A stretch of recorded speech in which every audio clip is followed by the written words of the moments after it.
Entre Gon, Killua et Kurapika, qui a mis le meilleur coup de pression dans Hunter x Hunter? Est-ce qu'il y a vraiment débat? Est-ce qu'il y a vraiment débat? En troisième position, le coup de pression de Kurapika. Déjà dans l'œuvre, il en a mis très peu. Ok, ce coup de pression, j'ai eu les frissons quand je l'ai vu. Mais il faut dire la vérité. Il a mis des coups de pression que à des PNJ pour l'instant. Alors que les autres au-dessus, ils ont mis des coups de pression à des vraies personnes avec un vrai niveau. En deuxième position, les coups de pression de Gon. Il en a mis très peu. Mais chaque coup de pression qu'il a mis, ça a été de qualité. Il en a mis un à Moro. Voilà, Moro, il a vu sa vie défiler carrément. Il en a mis un à Pito.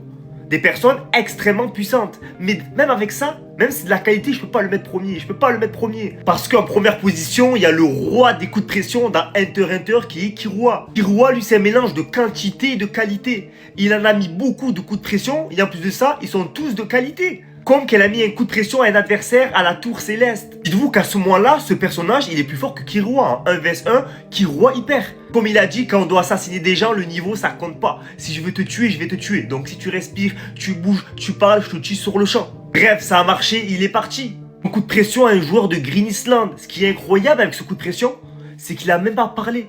Il a juste fait un pas en avant. Regardez comment il a stressé. Il s'est vite échappé. C'est ça que j'aime trop avec Killua. Il n'a pas besoin de parler, je ne sais pas quoi. Avec un regard, tu sens son haine, son aura. Et c'est fini pour toi, il te met un coup de pression. Il met même des coups de pression à des fourmis chimères. Lui, parlez pas de PNJ, tout. Ses coups de pression, c'est de qualité. Juste avec un regard, il met un coup de pression. C'est incroyable, tellement il a figé son adversaire. Et après, il lui a arraché la tête à un coup. Ce personnage, c'est tellement le roi des coups de pression qu'il met même des coups de pression aux personnes de sa famille. Il a mis un coup de pression à son grand frère. Quel manque de respect. Il a même menacé sa mère.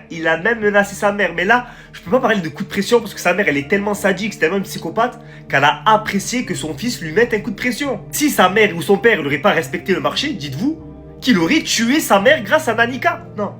Ce petit, c'est trop un psychopathe. Quand on parle de coup de pression, s'il vous plaît, le comparez à personne.